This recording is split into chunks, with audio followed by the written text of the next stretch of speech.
Assalamualaikum warahmatullahi wabarakatuh. Di video ini, saya akan mempresentasikan tugas individu, analisis isu efektivitas kinerja individu berdasarkan tupoksi. Saya Suharni, guru kelas di SDN 008 Concong Luar, Kecamatan Concong, Kabupaten Indragiri Hilir, Provinsi Riau.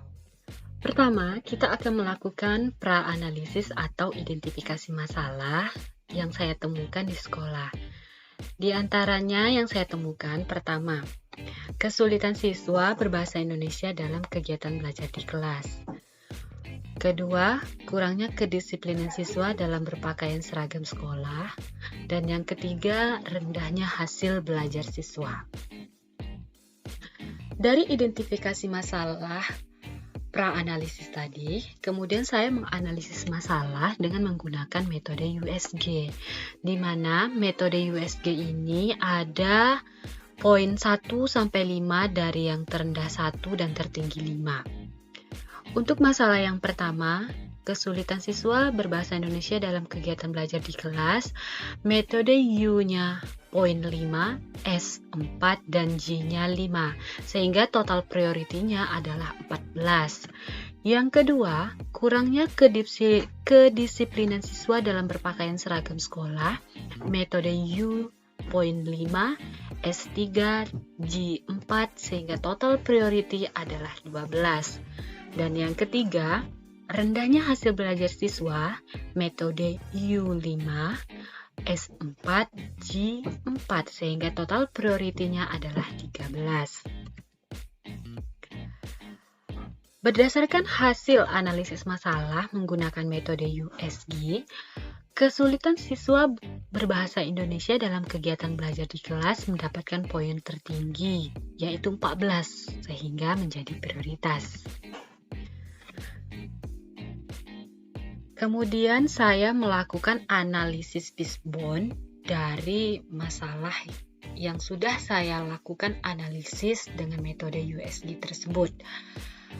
Analisis fishbone ini adalah penyebab dan mendapatkan akibat. Penyebabnya ada dua, yaitu faktor eksternal dan faktor internal. Faktor eksternal diantaranya yaitu keluarga, teman, dan lingkungan.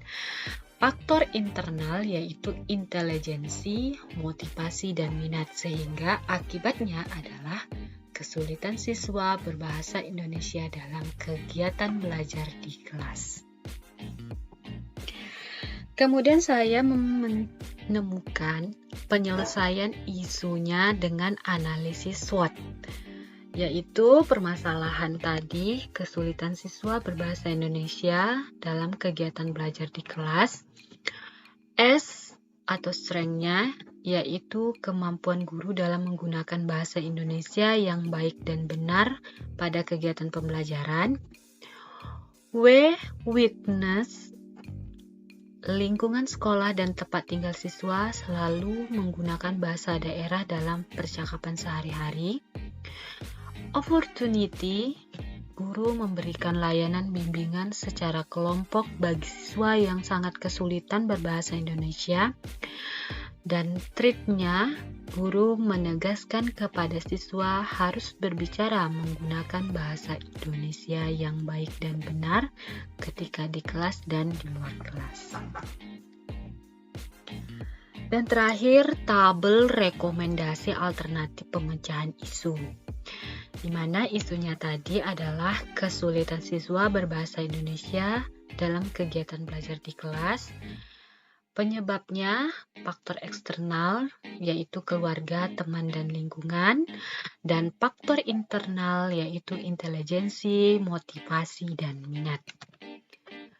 Di dalam tabel ini, yang pertama alternatif penyelesaian ada 3. Alternatif penyelesaian pertama mengklasifikasikan siswa yang memahami dan berbicara dengan bahasa Indonesia dengan siswa yang belum memahami dan berbicara dengan bahasa daerah. Tahapan setiap alternatif untuk alternatif penyelesaian pertama, yaitu mempersiapkan pertanyaan dengan menggunakan bahasa Indonesia yang baik dan benar. Kemudian siswa menjawab secara lisan pertanyaan yang telah disiapkan oleh guru, dan hasil jawaban siswa direkap oleh guru untuk mengelompokkan siswa.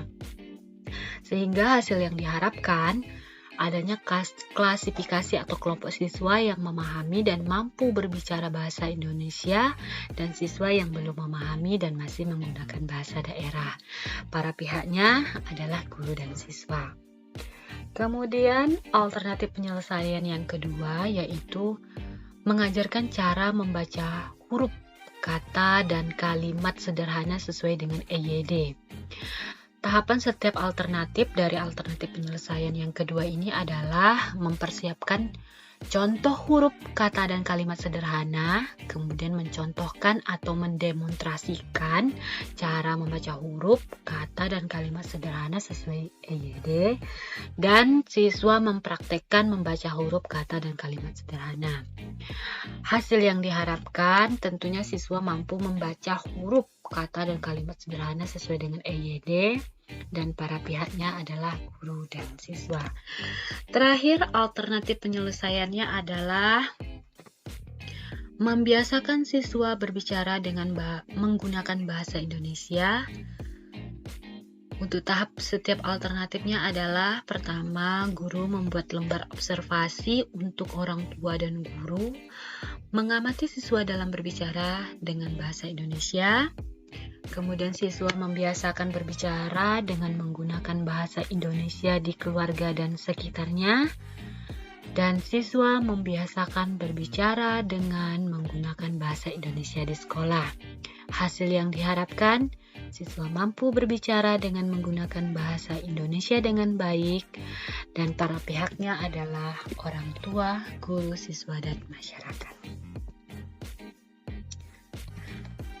Demikianlah presentasi analisis tupoksi di tempat kerja saya.